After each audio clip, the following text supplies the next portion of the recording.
El títere castrista Díaz-Canel y López Callejas imponen un récord mundial de fracasos. ¿Cómo están, amigos? Bienvenidos a Noticias Importantes. Comenzamos. ¿De verdad creyeron el presidente Díaz-Canel y su asesor López Calleja que metiendo gente presa a mansalva, incluidos menores de edad, los cubanos lo iban a aplaudir? Cubanos han vuelto a obligar al gobierno a dar marcha atrás en su represión carcelaria contra manifestantes del 11 de julio y del 15 de noviembre, con reducción de condenas, aplicación de multas y o liberación. Aunque todavía permanecen en las cárceles más de 700 represaliados y figuras significativas como José Daniel Ferrer, Félix Navarro, Michael Osorbo, Luis Manuel Otero Alcántara, entre otros. ¿De verdad creyeron el presidente Díaz-Canel y su asesor López Calleja que metiendo gente presa a mansalva, incluidos menores de edad, los cubanos lo iban a aplaudir? La miopía política de ambos es infinita,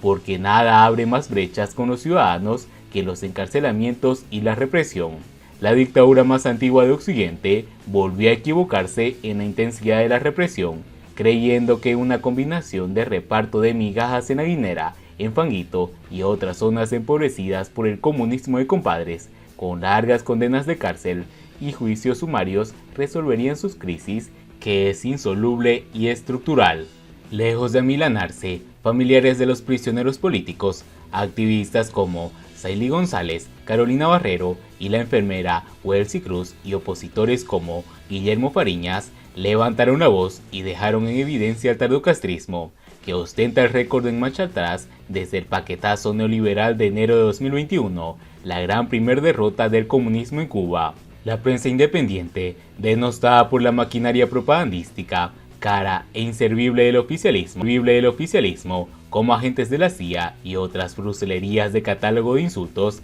desempeña un papel crucial en la denuncia de los atropellos al régimen contra cubanos. La más reciente derrota la cosechó el inservible gobierno, sosteniendo que el malestar de los cubanos obedece solo a la frustración económica, desoyendo los gritos de libertad que resonaron en toda Cuba el 11 de julio de 2021. Los cubanos están empobrecidos, pero no son tontos. Muchos han viajado tras la reforma migratoria de Raúl Castro, y en esos viajes y visitas de sus familiares y amigos emigrados, han descubierto que en España la salud y la educación estatales son gratis y de calidad, y que en Estados Unidos son cuantiosas las ayudas del Estado a los pobres y que la militancia política es solo incumbencia personal y no requisito para nada. A los fallos de inteligencia política evaluando el efecto Biden, como antes habían hecho con la victoria de Hillary Clinton, la casta verde oliva y enguayaberada suma ahora sucesivos errores de contrainteligencia,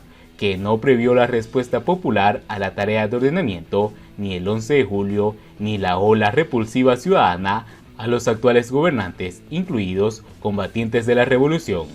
Díaz-Canel y López Calleja, unidos en su necesidad de conservar el poder, solo podían intentar ganar legitimidad popular con una mejora notable en la prosperidad de los cubanos, ahora más empobrecidos que cuando Raúl Castro, admitiendo su fracaso reformista, dejó la isla en manos del dúo de incapaces que gestiona el Estado y el gobierno de los cubanos, aislados interna y externamente, y pese a los claros síntomas del agotamiento de la economía. Desde septiembre de 2019, López Calleja impuso su programa de inversiones en activos inmobiliarios de lujo por encima de los intereses generales de Cuba y de la salud de los ciudadanos, como demostró la pandemia del coronavirus, sin oxígeno, medicinas ni alimentos. El 11 de julio fue la consolidación del malestar popular aún sin resolver, y el 15 de noviembre desnudó al peor gobierno que ha tenido Cuba y que acumula cadáveres políticos en los ministerios de Justicia, Interior, FARC, Economía, Agricultura,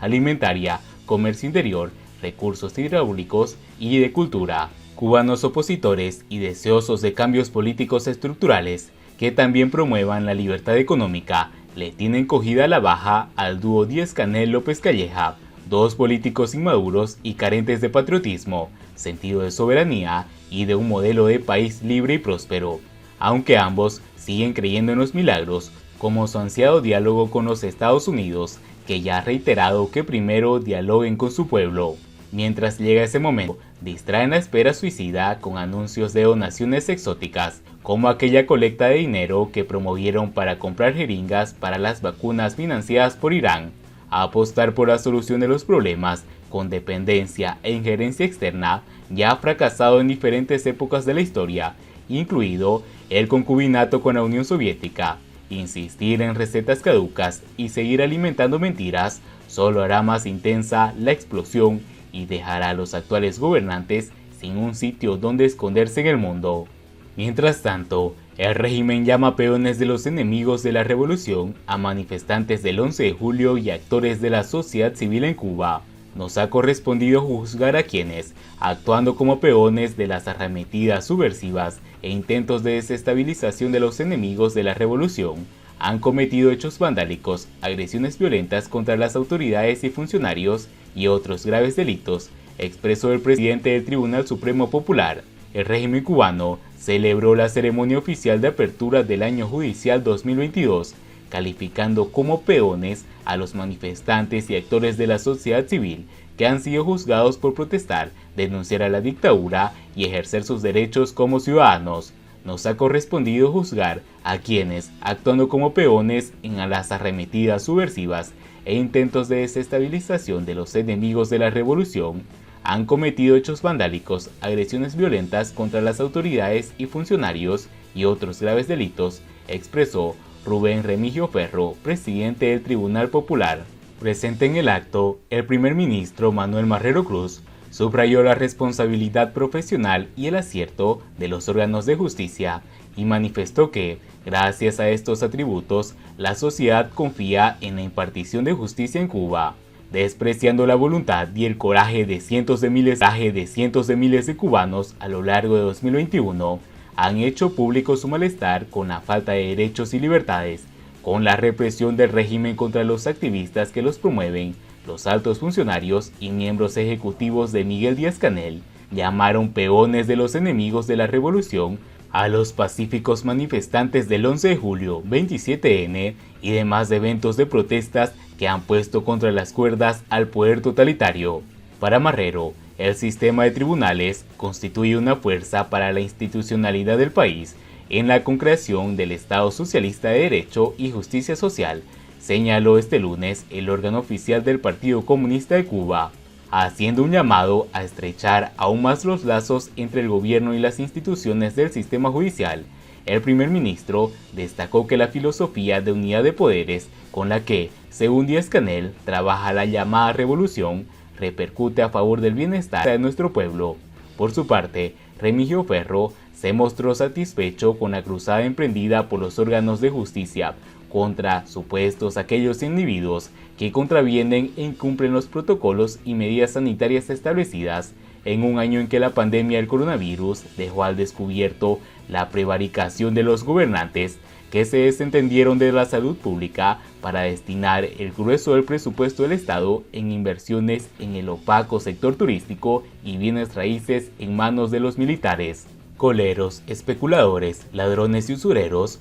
fueron puestos en la picota de un poder corrupto que se extiende en los órganos de la justicia, acusados de querer lucrar y sacar ventajas ilícitas de las limitaciones que padece el pueblo, las cuales el Ejecutivo y los medios oficialistas atribuyen como siempre al bloqueo y ahora a la pandemia, y no a la incapacidad de los gobernantes y el modelo comunista para generar riqueza y bienestar.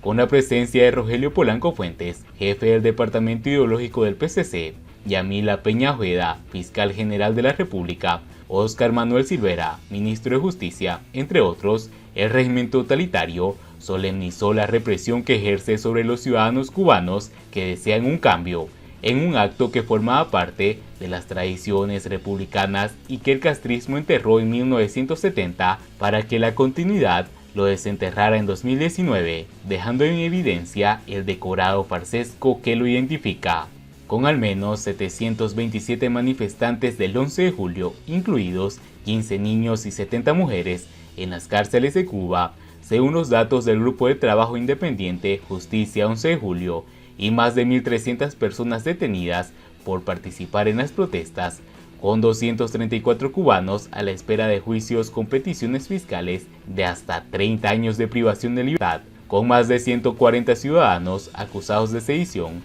con mujeres, madres y menores de edad, ancianos y enfermos tras las rejas, el régimen cubano tiene la desfachatez de celebrar la apertura del año judicial 2022, ensalzando la unicidad de poderes que una dictadura que tiene los órganos de justicia un aliado para someter al pueblo y reprimir a los díscolos que exigen libertad al grito de patria y vida. Y bien amigos, así vamos terminando las noticias importantes del día de hoy. Por favor, nos ayudarían mucho compartiendo las noticias y así poder informar a muchas más personas de la verdadera realidad en Cuba. Patria y vida mis hermanos, nos vemos en el siguiente informe.